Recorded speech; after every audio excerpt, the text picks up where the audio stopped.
ताज्या व महत्त्वाच्या घडामोडी जाणून घेण्यासाठी चॅनलला सबस्क्राइब करा व बेल आयकॉनला क्लिक करा। सरकारचं करायचं काय आणि डोकावरती पाय, सरकारचं तरी करायचं काय आणि डोकावरती पाय, या सरकारचं करायचं काय आणि डोकावरती पाय, महिलांवरील अत्याचार आपला आवाज कोणाचा, सेनेचा। शिवाजी महाराज की जय, जय भवानी, जय शिवाजी।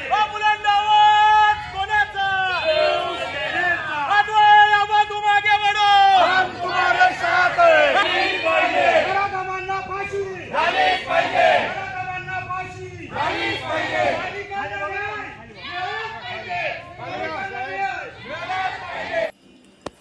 ठाणे जिल्ह्यातील बदलापूर येथे आदर्श विद्यालयातील कंत्राटी सफाई कर्मचारी नराधम अक्षय शिंदे याने तेथील 3.5 ते 4 वर्षांच्या लहान मुलींवर शौचालयात अमानुषपणे लैंगिक अत्याचार केले। पुरोगामी महाराष्ट्राच्या प्रतिमेला काळीमा फासणारी ही घटना असून या घटनेने संपूर्ण महाराष्ट्र हादरून गेलाय।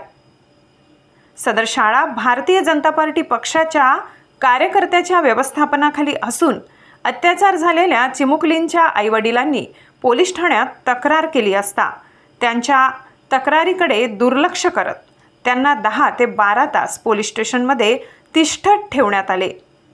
सदर पोलिसांवर भाजपच्या पदाधिकाऱ्यांचा दबाव असल्याचे समजते।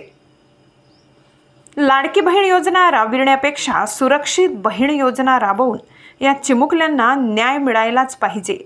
तसेच चिमुकलींवर अत्याचार करणारा तो नराधम आरोपी शिंदे यास फाशीची शिक्षा देण्यात यावी अशा आशयाचे निवेदन आज शिवसेना उद्धव बाळासाहेब ठाकरे गटाच्या सर्व पदाधिकाऱ्यांनी अप्पर जिल्हाधिकारी कार्यालय मालेगाव येथे सादर केले। वृत्तसंकलन विभाग, गर्जना न्यूज, मालेगाव। तुम्ही आला आहात आज आम्ही इथे बदलापूरच्या ज्या 3 वर्ष 8 महिन्याच्या चिमुरडीवर अत्याचार झालेला आहे त्या संदर्भात जिल्हाधिकारी साहेबांना आम्ही निवेदन देण्यासाठी आलेलो आहोत। आम्ही त्यांना सांगितलं की अशा नराधमांना फाशीची शिक्षा झाली पाहिजे आणि जी आदर्श विद्यालय हे कोणाचं आहे? बीजेपी वाले जे कार्यकर्ता नेता त्याचा करता करविता जो पण कोणी असेल तोही त्या नराधमाला पाठीशी घालतो, त्यांच्यावर पण कारवाई झाली पाहिजे। आणि असं ह्या सगळ्याला कुठेतरी आळा बसला पाहिजे। आम्हाला मी तर लाडक्या भावांना नम्र विनंती करून सांगते की बहिणींना 1500 रुपये नको, लाडक्या बहिणींची इज्जत राखली पाहिजे, भाच्यांची आबरू चव्हाट्यावर आली नाही पाहिजे। त्या लाडक्या बहिणींच्या मुली जगल्या पाहिजे, मुली नाही जगल्या तर कसं चालणार आहे? ही माझी विनंती आहे सरकारला। आणि अशा नराधमांना पाठीशी नाही घालू। तो भाजपचा कार्यकर्ता आहे, जो नराधम आहे तो असं माहिती पडलंय की तो भाजपचा कार्यकर्ता आहे म्हणून तुम्ही पाठीशी घालता का? 10-15 दिवस तुम्ही त्या आईची हे करत नाही, तक्रार घेत नाही, याचं कारण काय? हे मला विचारायचं आहे सरकारला, प्रशासनाला। मला हे विचारायचं आहे की महिलांनी कसं जगायचं, त्या मुलींनी कसं जगायचं? म्हणजे मुलींसाठी महिलांसाठी तुमचा काही कायदा नाही का? 1500 रुपये देऊन तुम्ही फक्त तुमचा हात झटकता झालं आणि मिरवता लाडकी बहीण योजना, लाडकी बहीण योजना। लाडक्या बहिणीला 1500 रुपये देण्यापेक्षा सुरक्षा द्या। मालेगावात सुद्धा तसंच आहे, कॉलेजला मुली जातात तिथे सगळे ते टवाखोर मुलं बसलेले असतात, त्याला पण आळा घातला पाहिजे पूर्ण महाराष्ट्रात। आता नाशिकला पण तेच झालंय, लहान मुलींवरती अत्याचार होतात। 15 ऑगस्टला पुण्याला झालं। आपला असा आरोप आहे का हा मोठी घटना घडलेली आणि त्याच्यामध्ये पक्षवाद चालू आहे असंच वाटतं ना? मग तेच आहे ना, जर तुम्ही त्या तो शाळेचा आदर्श विद्यालयाचा जो करता करविता आहे संस्था चालक, तो जर बीजेपीचा माणूस असेल आणि तो कर्मचारी पण बीजेपीचाच आहे कार्यकर्ता, तर मग सरकारच पाठीशी घालतंय त्यांना। आपली पुढची भूमिका काय राहणार सरकार? जर सरकारने ह्या सगळ्या गोष्टींना आळा नाही घातला तर आम्ही खूप मोठे आंदोलन करू सरकारच्या विरोधात आणि बहिणींना कसा न्याय मिळेल आम्ही हे बघू। बहिणींना न्याय मिळालाच पाहिजे, या अशा नराधमांना फाशी झालीच पाहिजे। संचलित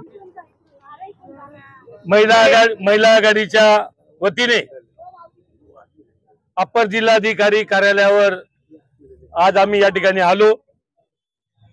या ठिकाणी एक निवेदन दिलं। निवेदन हे का दिलं, कसं दिलं, त्या संदर्भात मी आपल्याला सांगू इच्छितो की बदलापूर येथे जे 4 वर्षाची बालिकेवर जो काही नराधमांनी तिचा विनयभंग केला, त्या संदर्भात संपूर्ण बदलापूर शहर हे रस्त्यावर उतरलं होतं। ठिकठिकाणी लोकांचे जन आक्रोश मोर्चे निघाले आणि आज शिवसेना महिला आघाडीच्या वतीने या ठिकाणी आम्ही एक निवेदन दिलं। या घटनेचा आम्ही तीव्र शब्दात धिक्कार केला, निषेध केला आणि जे काही कृत्य केले त्या नराधमाला कुठल्याही प्रकारची कठोर कारवाईची मागणी न करता त्याला डायरेक्ट फाशी झाली पाहिजे अशी आमची या ठिकाणी महिला आघाडीच्या वतीने मागणी होती। तसं निवेदन आम्ही अपर जिल्हाधिकारी महोदयांना दिलेले आणि यानंतर निवेदनाची दखल नाही घेतली तर आम्ही रास्ता रोको करू, जेल भरो आंदोलन करू। अनेक प्रकारचे जे काही डॉक्टर बाबासाहेब आंबेडकरांनी जे काही आम्हाला लोकशाही मार्गाने जे काही अधिकार दिले त्या अधिकाराचा पूर्ण फायदा घेऊन आम्ही सरकारला जाब विचारू।